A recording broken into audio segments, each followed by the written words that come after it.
Bismillahirrahmanirrahim.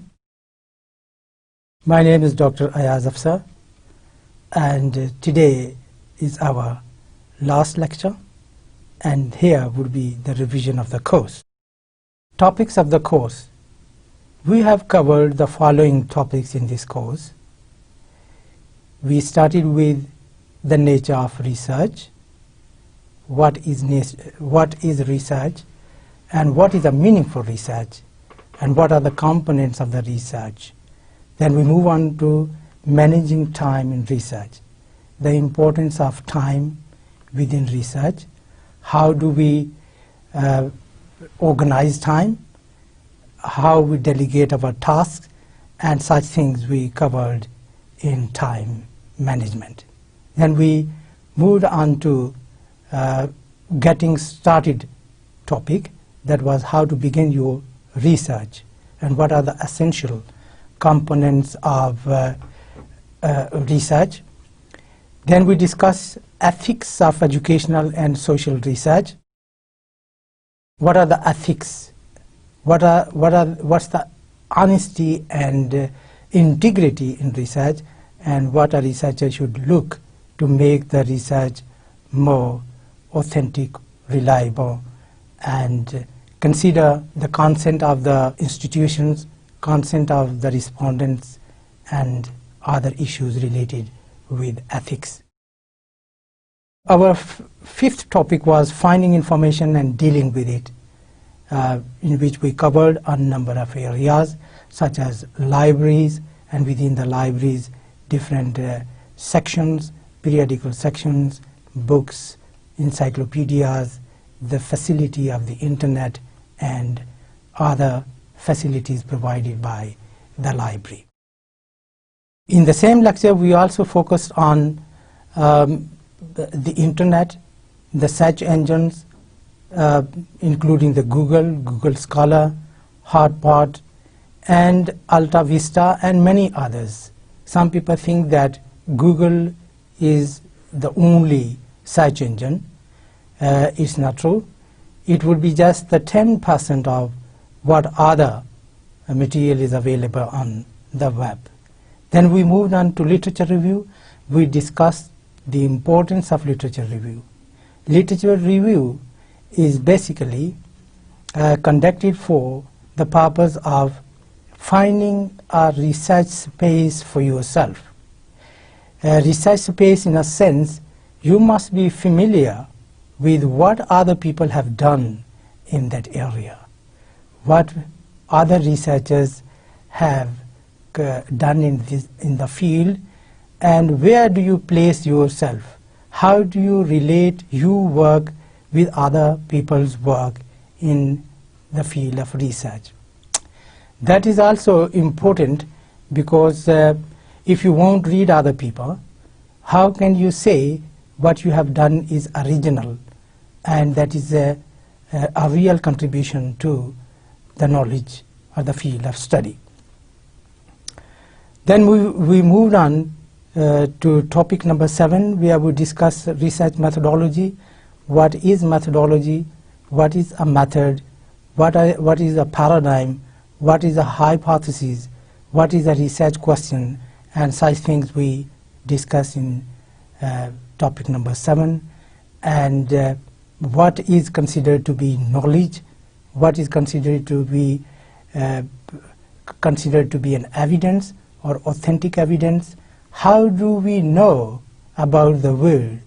And such things about realism and positivism and post-positivism and qualitative and quantitative type of paradigms. That was topic number 8, the paradigms of research. And as I just mentioned, that was about the assumptions, about the world view, what we think about the world and how can we understand it, whether there is some reality or it is constructed, and what could be the appropriate way to know the world. That was within the paradigms of positivistic and post-positivistic approach.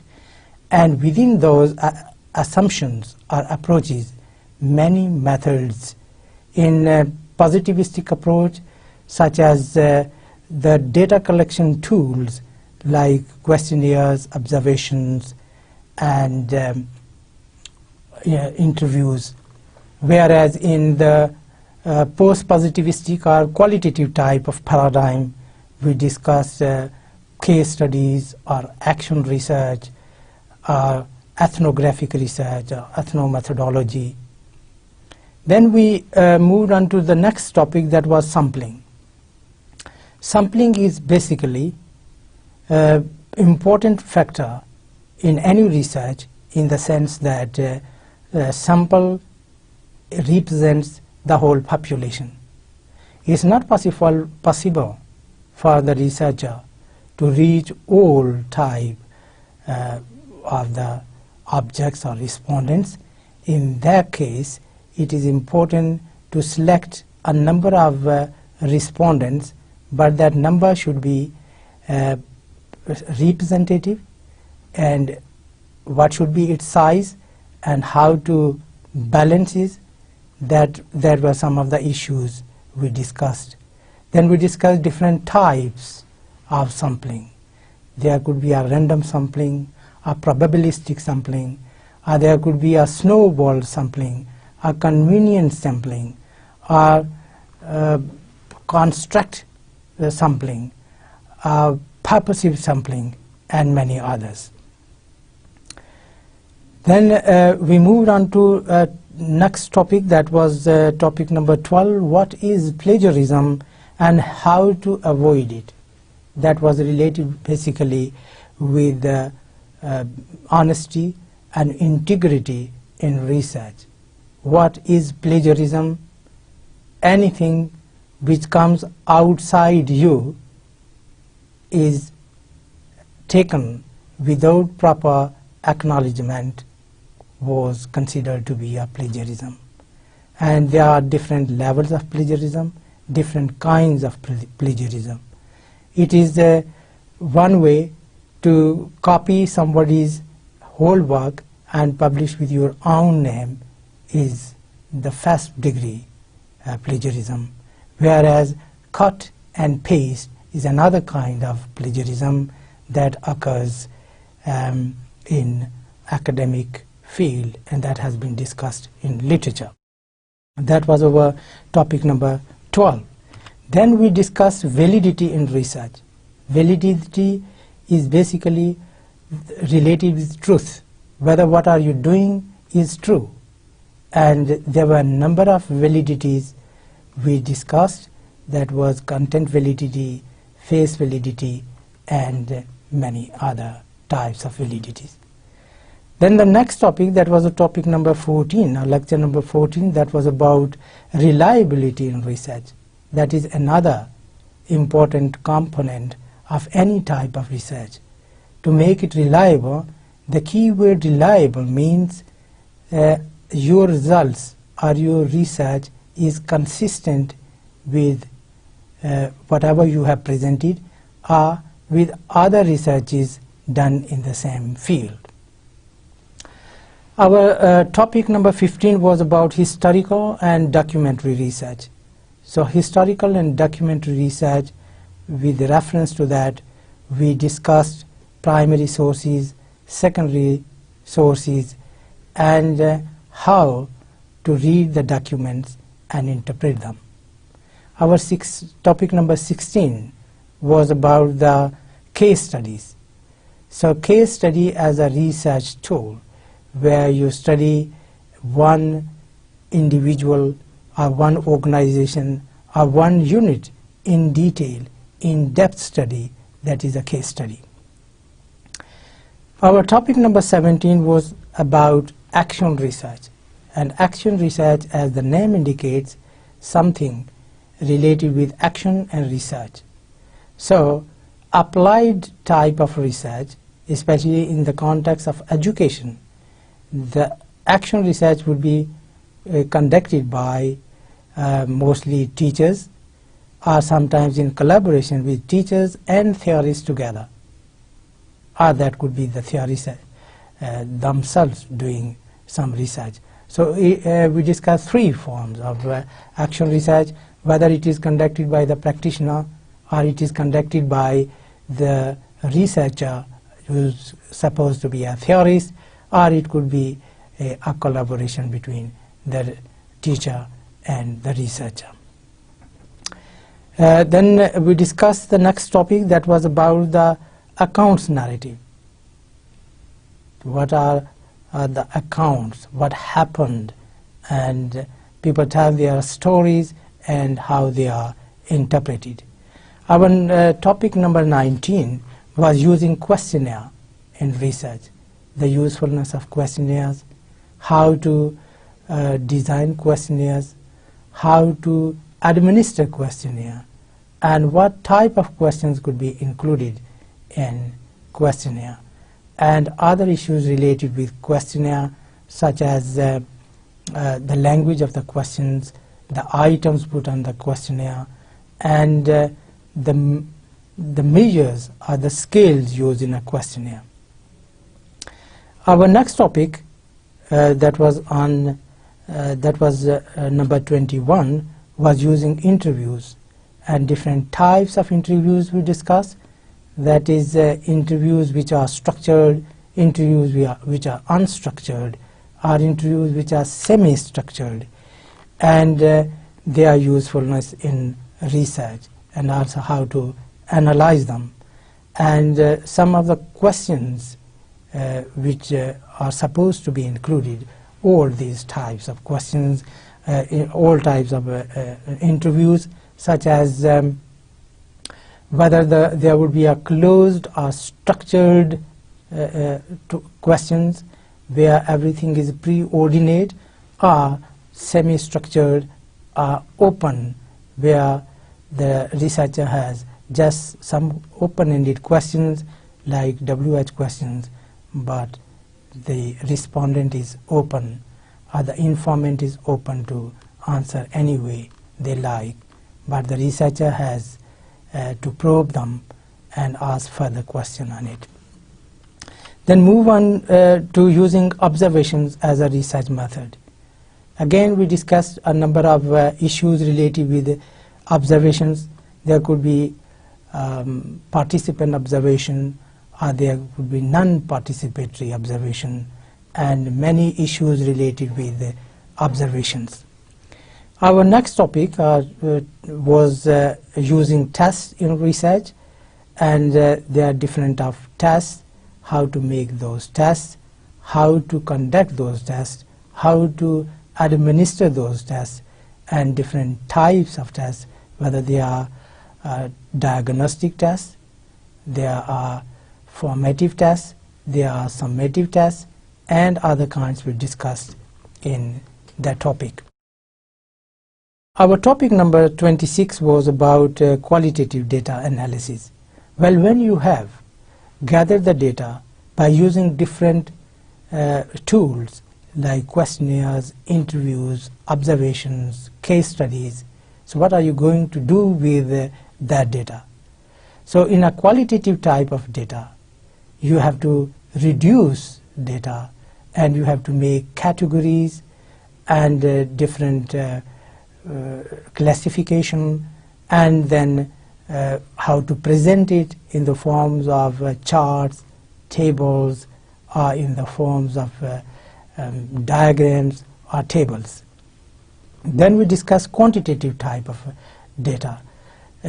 How will you code the data, and how will you present it either in a pie chart, or in a graph, or in a line graph, or in a bar charts. So such type of ideas we discussed in quantitative type of data analysis. Our next topic was about content analysis and grounded theory. So if you have the documents, how are you going to do research on them? And that was basically related with qualitative type of research. In content analysis, you read a document several times, and you look for some patterns, and you make some categories. And then we move on to the grounded theory, And the grounded theory was that is a kind of qualitative type of research, where you have to develop a theory instead of testing the hypothesis. You have to develop a hypothesis. Then we moved on to discuss narrative analysis, that narratives have been introduced into research as a kind of an inquiry, and what format they have got, and what are the important aspects of a narrative, that there is an action, there are characters, there is a plot, there is evaluation, and so many other topics within the narrative analysis we covered in our topic number 29. Then in topic number 30 we discussed structuralism and analysis of literary texts. So structuralism and analysis of literary text is a mistake over here, it's not the test. So structuralism, and especially the linguistic structuralism, and the basis of which are in de Saussure's work,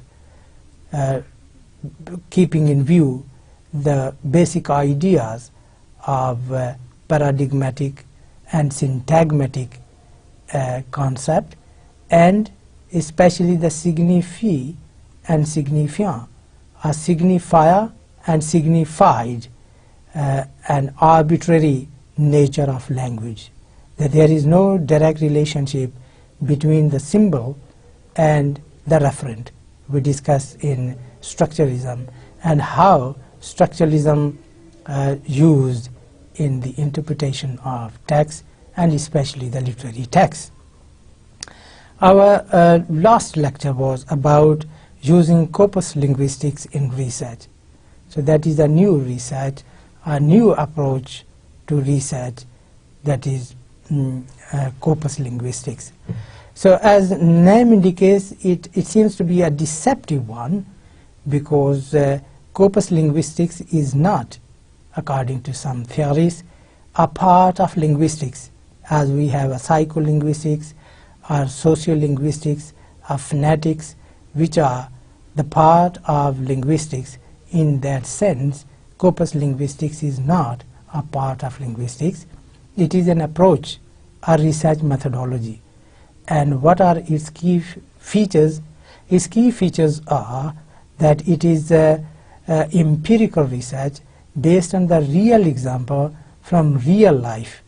So it has gained a momentum in recent years, and in our context it is a new emerging field in all types of research, whether in social sciences, in humanities, and other disciplines. Well, that was a brief introduction of the topics. Now I would like to explain some of the terms, some of the concepts, and some of the issues in a bit more detail, and some of the things which were left, and some of the areas or problems which I would like to emphasize. Well, in research, the most important concepts are, and they are related with developing research questions or hypotheses. First of all, there should be a difference. Try to understand what's the difference between hypothesis and a question. Well, hypothesis means to suppose or suggest something that can then be tested or tried out. Suggested explanation for a phenomena are reasoned proposals suggesting a possible correlation between multiple phenomena. So testing of a scientific hypothesis which will have been based on extension of scientific theories. So hypothesis is to make an assumption and then to test it. Whereas the research question, the type of research you are undertaking, you have to develop a research question. And within research question, you need to think about how your research will process, and whether you need some questions or you need to make a hypothesis.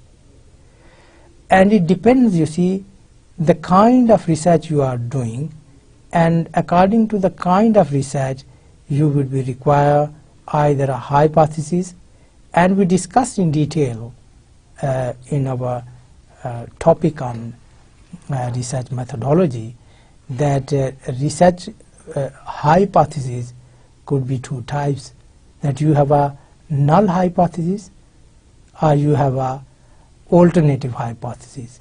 And a null hypothesis is a stronger hypothesis where you try to make a relationship or no relationship between the variables, independent variables and dependent variables. Well, in any research you need to establish that what is your hypothesis, or what are your research questions, and what is the main questions and what are the related questions. And you also need to make sure that you have followed the research ethics. So what is the research process? So research process is that it starts with a problem, and then there is an experience or observation, and you have an interest. So in a more scientific type of hypothesis or social hypothesis, it won't be exactly the same as in a pure scientific method. It starts with what if this was tried kind of thing. Whether I try this, will it be successful or not? It is expected that if this happens, then this will happen, kind of a hypothesis. So let's see whether it is successful or not.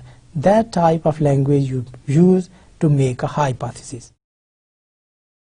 Or you make something investigative, your investigation and experimentation to test your hypothesis. Or instead of hypothesis, you can make a research question.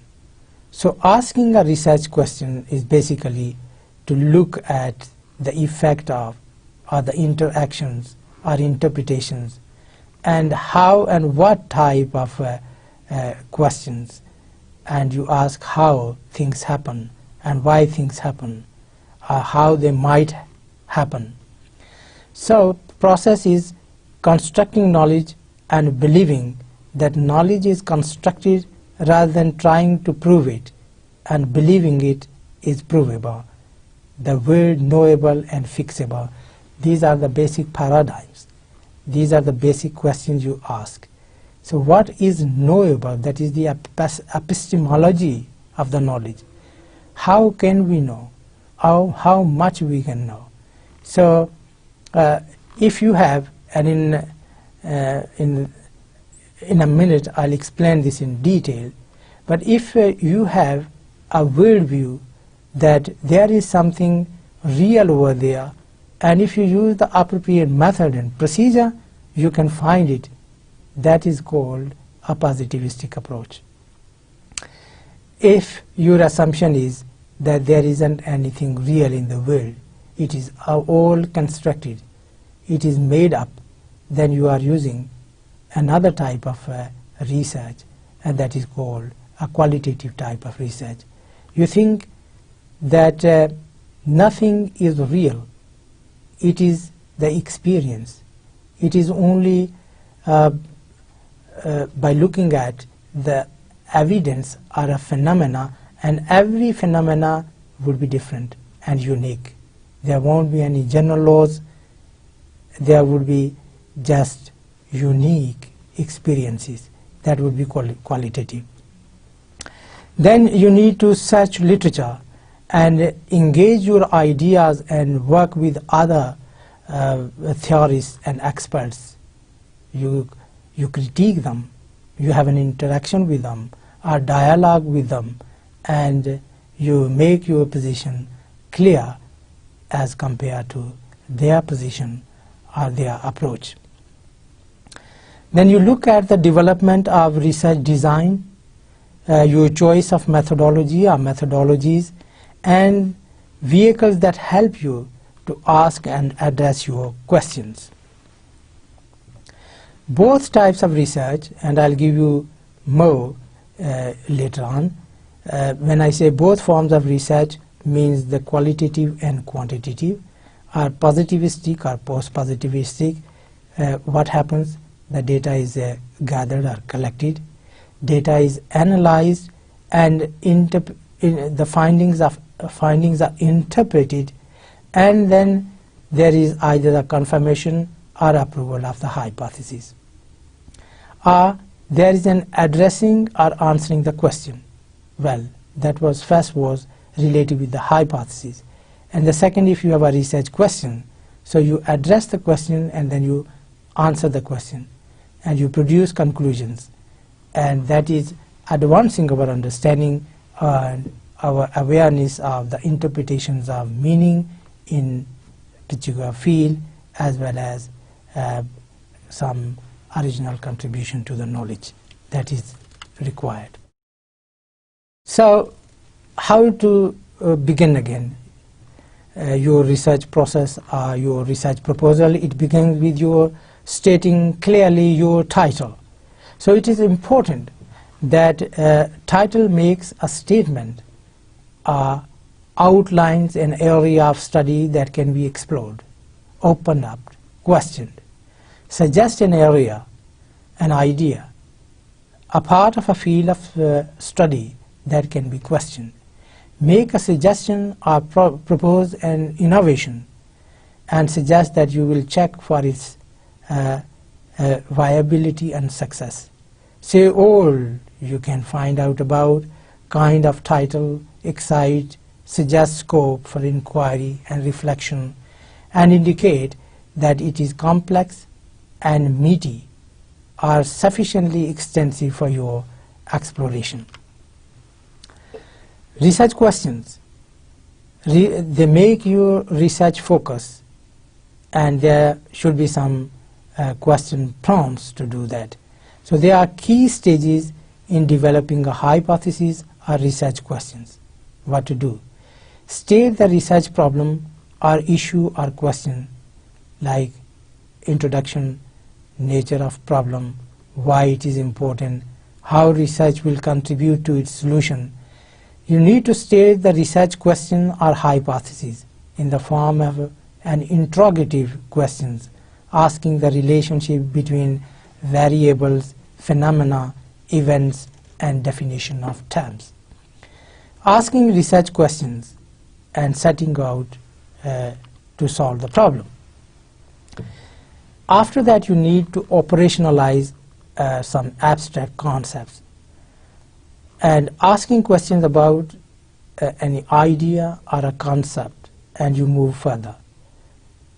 So operationalize means take the key terms from your title and restate in a way where they can be measured.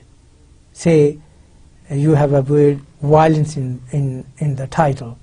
So violence is an abstract idea. In real life, in concrete terms, how will you measure it? What will happen which will consider violence? Is a murder a violence? Or to abuse, verbal abuse would be a violence, and you have to define it in what sense you are taking the word violence here. So all abstract ideas should be operationalized in a sense that they can be measured. So what happens which you will consider as an evidence. Then you need to have data, categories, theme, patterns, differences between elements explored and discovered in relation to asking you a question, elements of knowledge, your findings, interpret your data, time frame, field by finding out about numbers of students, study habits, develop work-related skills, hypotheses, relationships, variables, location of different places to explain your research topic and research design. Well, the next thing related with your topic is the boundaries and gaps. So there are certain boundaries and issues and areas you are now exploring. Research is just like a cake, and you can't read the whole cake. I mean, you can't do everything in your area. It will be only a slice of the cake, one bite. So your research area and your question would be just like one bite. And if it is more than that, that will be unmanageable and problematic. From topic, you move on to title. So for that, you have to keep it tight and proper boundaries. So your slice of the cake, others can ask other questions and explore other areas and issues. So do not set up a purely a topic, such a huge topic which needs maybe a team of researchers and maybe 10 years time. So why I said that it needs a boundary, that so that you can manage it within a limited time. If it is a MA dissertation, that would be maybe 9 months. So that should be manageable if you have your bite of the cake.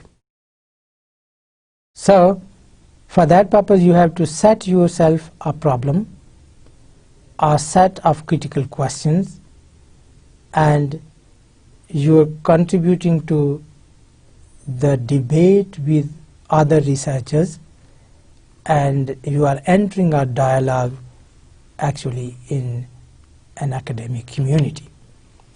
So what are the stages of asking the research question? Well, the topics can be presented, or the idea can be presented in a diagrammatic form.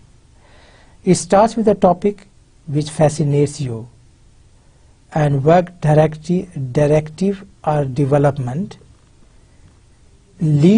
topic leads to research questions, and research questions lead to review literature, and by reviewing literature you find the gaps, what has already been asked and discovered in relation to that area, and then you find how will you do it, where your work fit in, and add new knowledge and meaning, and then you have to ensure it addresses the gap in knowledge and ensure it is significant and is sufficiently important at different levels. If you are writing for MA dissertation, it will be different from what you will be writing for MPhil or PhD degree. That will be far more in length and volume. And then you have to set the boundaries, decide on what aspects you will focus and what you will leave for the other researchers to do.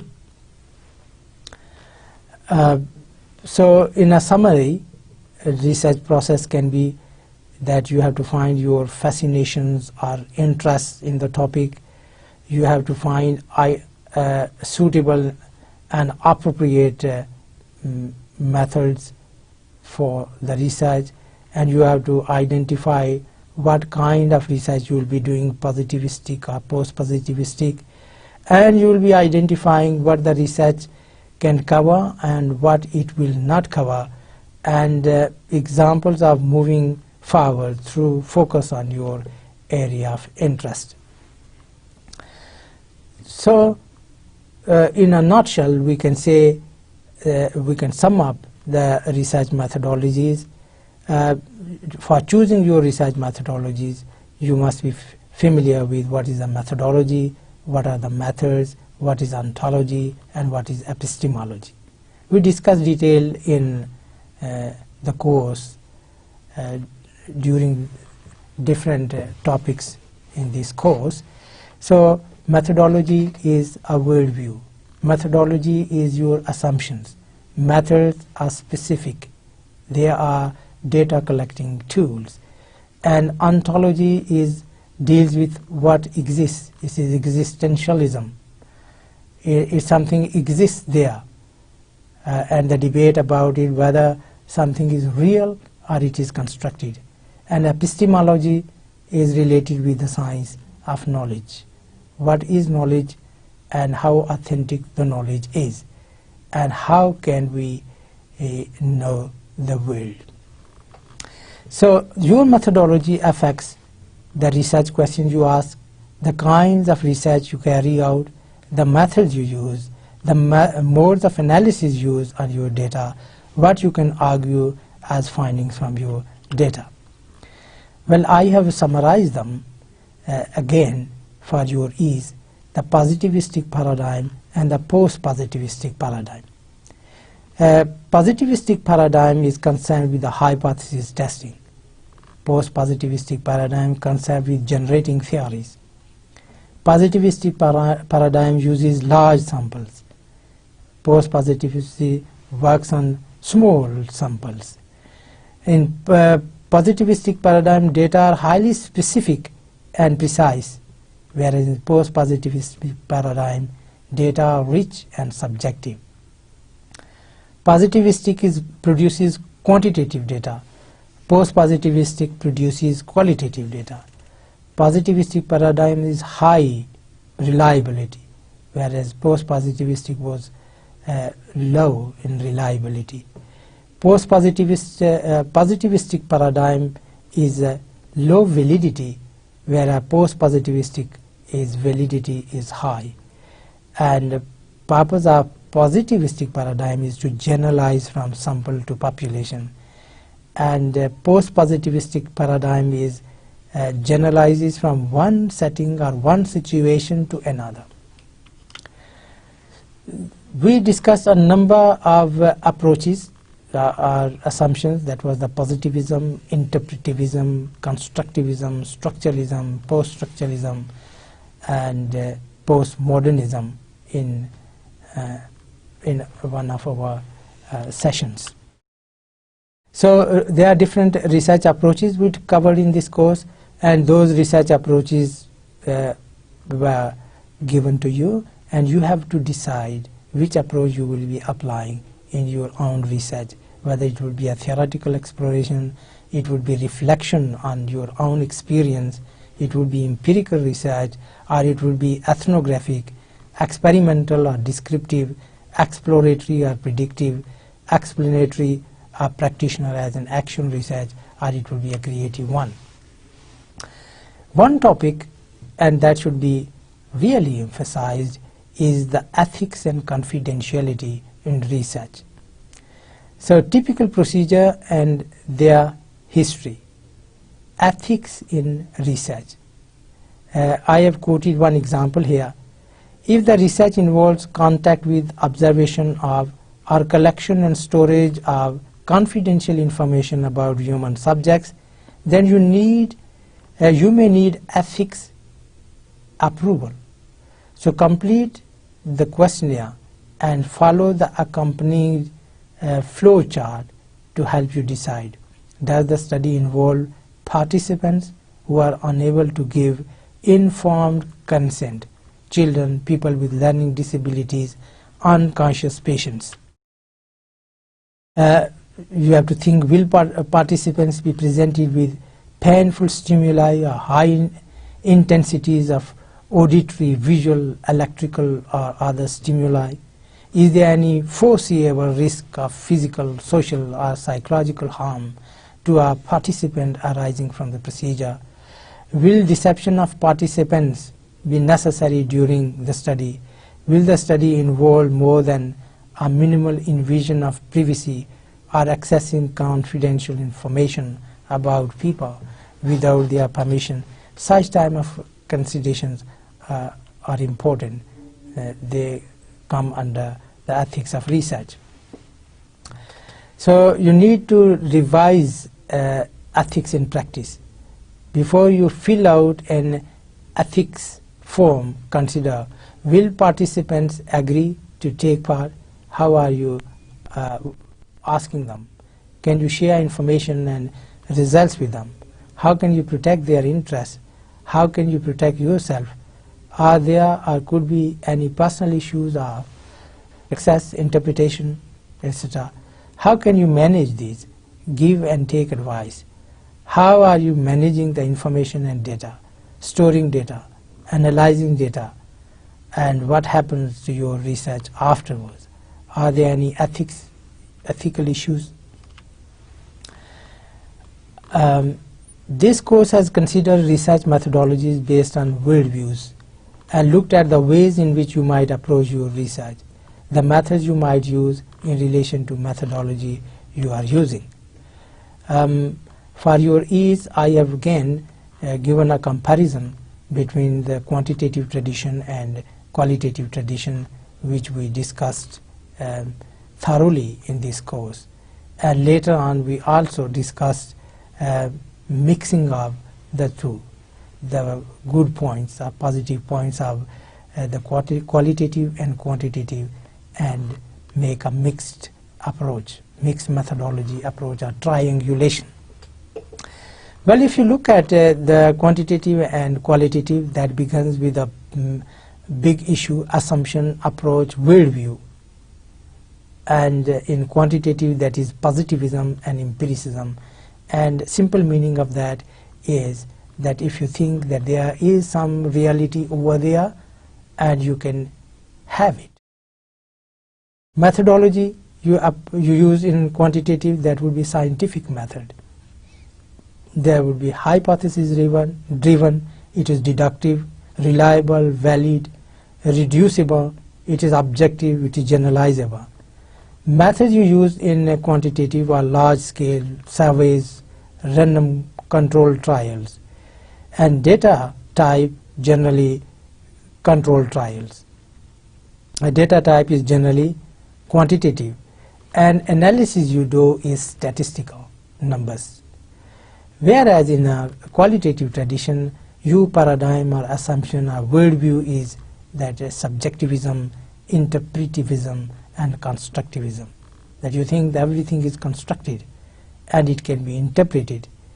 And subjectivism is good because you can't leave yourself, detach yourself from the context you are a part of.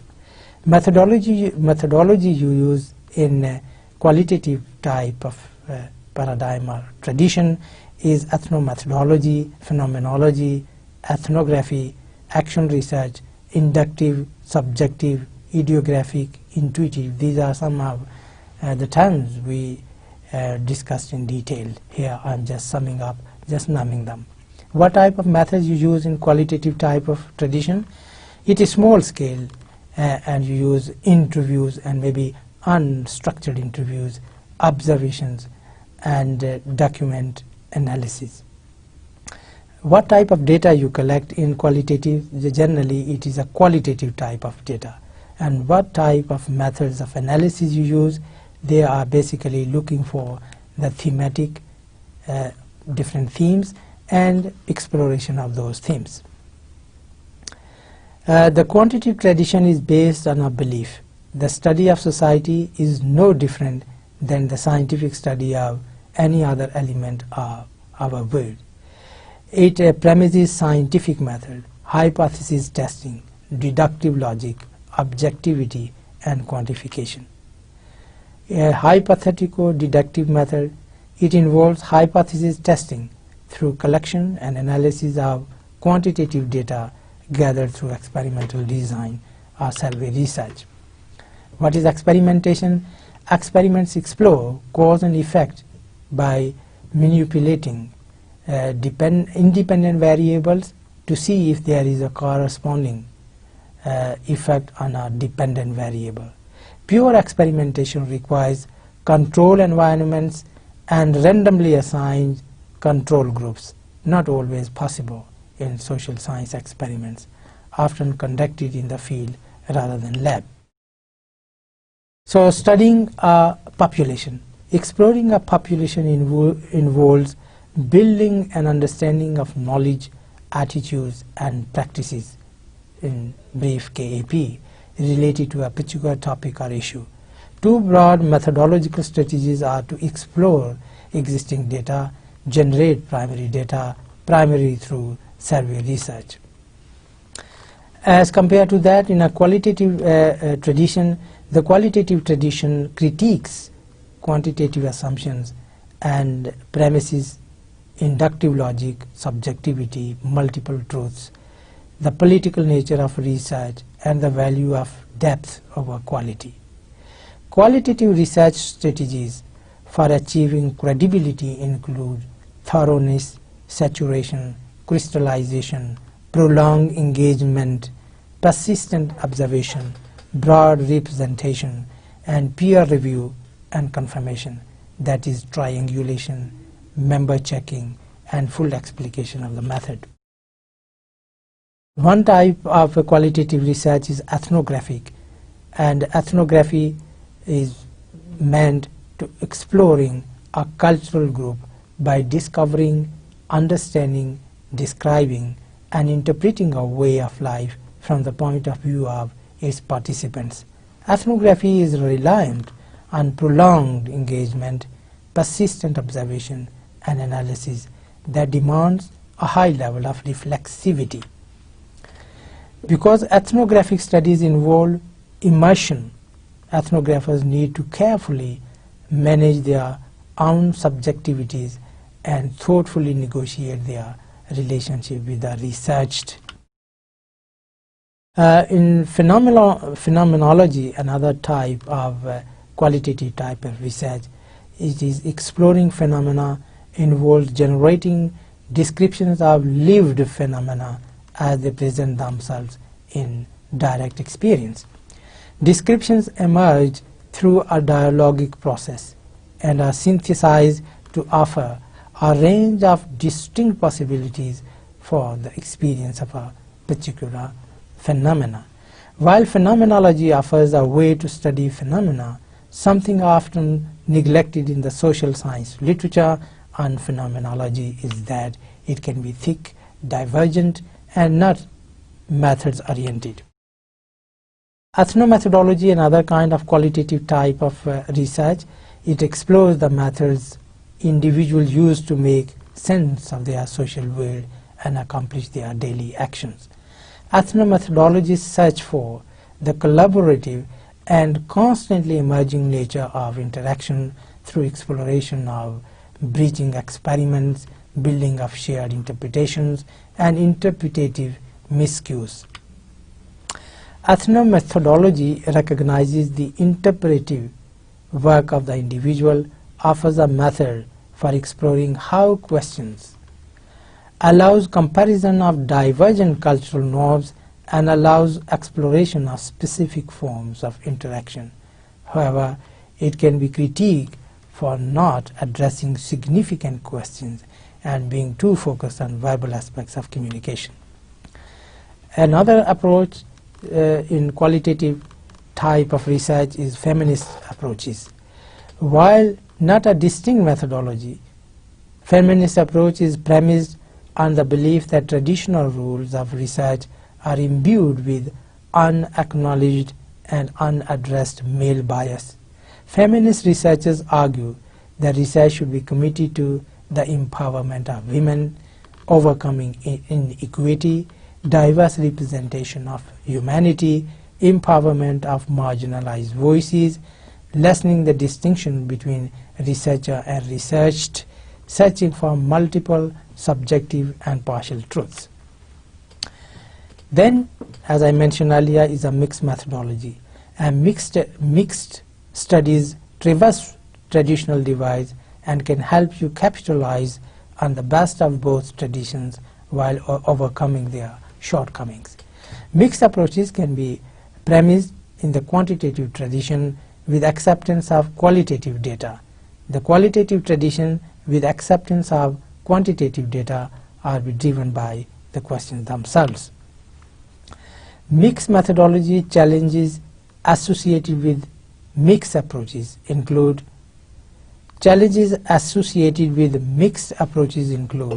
needing to be familiar with and skilled in two traditions, being mindful of over-ambitious design, and not having the necessary time, resources, or supervisory support for multi-mixed method approach. Well, that leads us to another topic, that is writing a research proposal. So what do you want to research? That is the basic question you must ask before you start writing a new proposal. How you can draw up a good proposal. So what a proposal consists of. So it has an abstract followed by the introduction, then theoretical perspective or literature review, then methodology and methods used, design of the study including what research is carried out, when and how, what analysis is carried out, timeline of work to be completed, and some sense of the outline of the draft chapters. Justification for the level of the award, and at the end biography of major sources.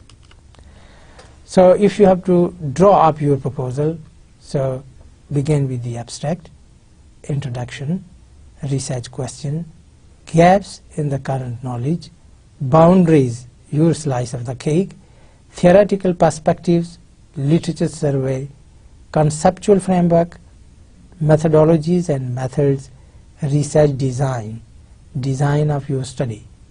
Decide on methods and vehicles, decide on timeline, decide on population or the primary sources, decide on data collection and analysis, ethical considerations, outline plan of study, justification for the level of the award, and at the end bibliography are the primary references. If you have to draft your proposal, it would look like this in the final form, that there would be an indicative title. It's not final until the research is completed. It is tentative. Followed by an introduction, and here you mention the aim and focus of the study. That is followed by questions and then sub-questions are the context for the research. Theoretical perspectives and interpretations, research methodology and methods, research methods, research design, stages of your work over time, ethical considerations, outline plan study, timeline for activities in the research from this date to that date, I mean weeks or maybe in months, and draft chapters and areas, and justification for level of award, and at the end bibliography are the primary text. So we have considered how you go about putting together a research proposal. At all levels, such proposals are needed, sometimes in a formal PhD or MPhil, and sometimes a shorter or less formal shape as in MA. Writing them helps you to be clear about how your research questions and conceptual framework of ideas, arguments, theories, methods run throughout your proposed research. For MPhil and PhD, most universities demand a lengthy proposal, and this could take up to 6 months to refine and perfect. You will be researching alongside this writing, but probably will have your proposal agreed by a research degree committee before you are formally and finally registered. Sometimes you might have to resubmit the proposal. This is perfectly normal. You need to get it right, as it informs you, as it informs all you do, so don't be too upset if it is sent back for rewriting. It will encourage you to clearer, more coherent, and more likely to produce a successful piece of research which matters. The last part is about the challenge of writing up. It follows when you have everything set. You have the methodology, methods, data collection, literature review, interpretation, analysis, discussion, and now it is the final presentation. Well, what is the challenge of writing itself? Because it would be the final draft that would be in the form of writing, which the people would read. Whatever research you have done, until and unless it is presented in a right form, it won't have the same impact. So because your write-up will be a considerable piece of academic work with major consequences attached to its quality, the writing process can be intimidating. There are, however, practical strategies that can improve the quality of your work and make the task less daunting. The goal of your write-up is to share your research with others. So think of your write-up as a communication process or a conversation that demands the consideration of your readers. To write effectively, you need to know your audience, including who they are, what they know, what they are likely to find useful, what their expectations are, and what reactions they may have to your work. Your write-up can follow a standard structure that generally includes introduction, followed by literature review, followed by methods, followed by findings and discussion, and after that conclusion. Your write-up can also follow an alternate structure that may better suit a particular project's aims and objectives. While alternative structures can allow for more creative expression, the standard format gives readers what they tend to expect. Preparing research accounts and deliverables often involves a relatively unpracticed form of writing. So it's well worth writing as you go. In fact, writing is now commonly recommended as a practice that should be incorporated throughout the research process. You shouldn't wait for the last moment when you have completed everything to write. Writing should be at every stage, and it should continue during the whole period of doing your research until you write your final draft and submit it. Writing itself can be a form of analysis and can be central to the construction and interpretation of meaning. It can also be instrumental in the development of significant, relevant, logical, and coherent storylines.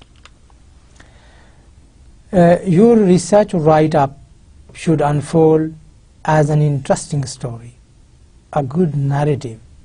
As the author of that story, you need to think of writing as a conversation. Become familiar with the craft of writing. Find a voice, your own voice. Sometimes you read different people, literature, and your own voice is submerged in the voices you have read. So find your voice and stick to it. It should be the predominant voice, and if you quote other people, that must come under your voice, and give them space as much as you want to give them in your control, full control. So you need to develop a structure, and that should be appropriate structure at every level, as a whole, and as a paragraph level or as a chapter level. There should be a proper pattern, organization, or structure. And then you need to create a storyline, the way you write, your narrative develops. And you need to make convincing arguments. Your skills of argumentative type of writing should be excellent. So get down to the business of writing and rewriting.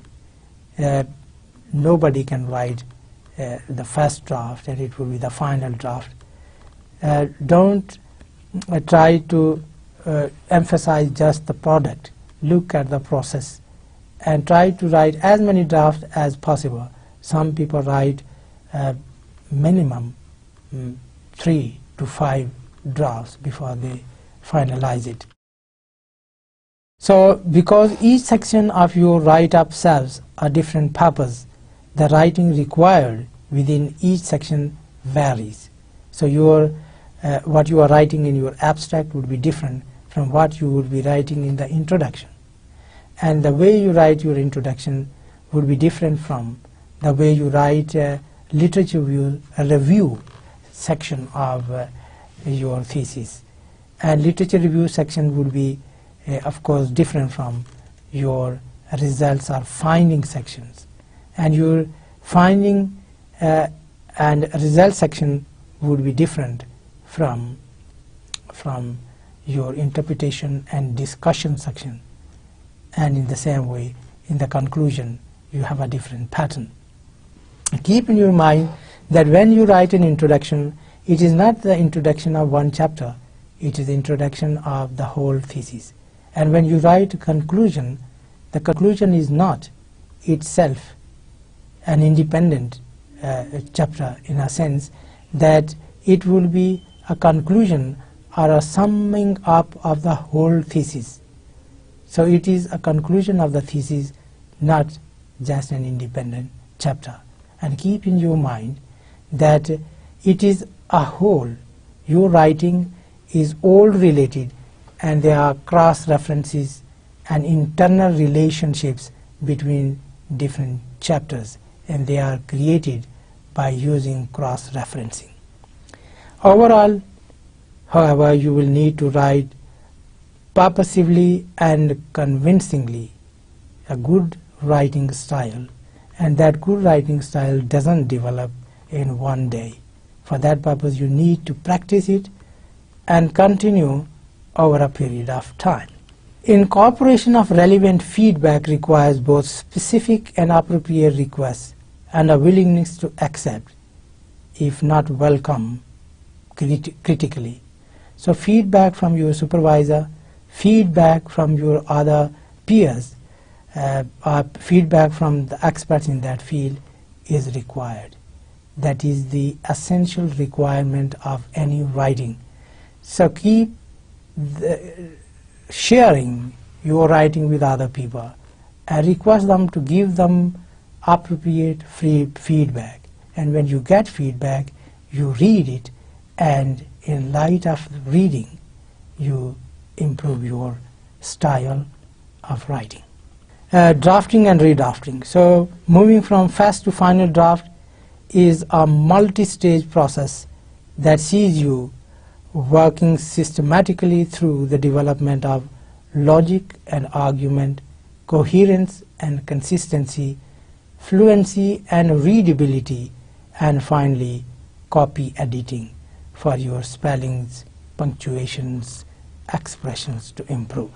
And after that comes, you see, the dissemination of what you have produced.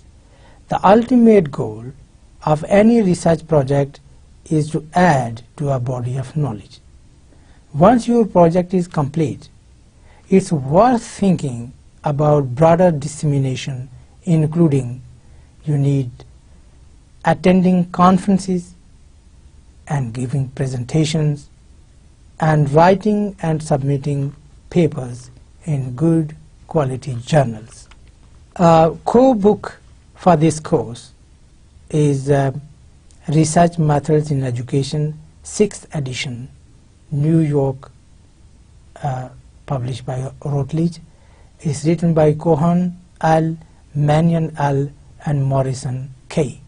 So most of our course material is basically based on this book, and it is highly recommended that you read through this and get hold of a copy of your own.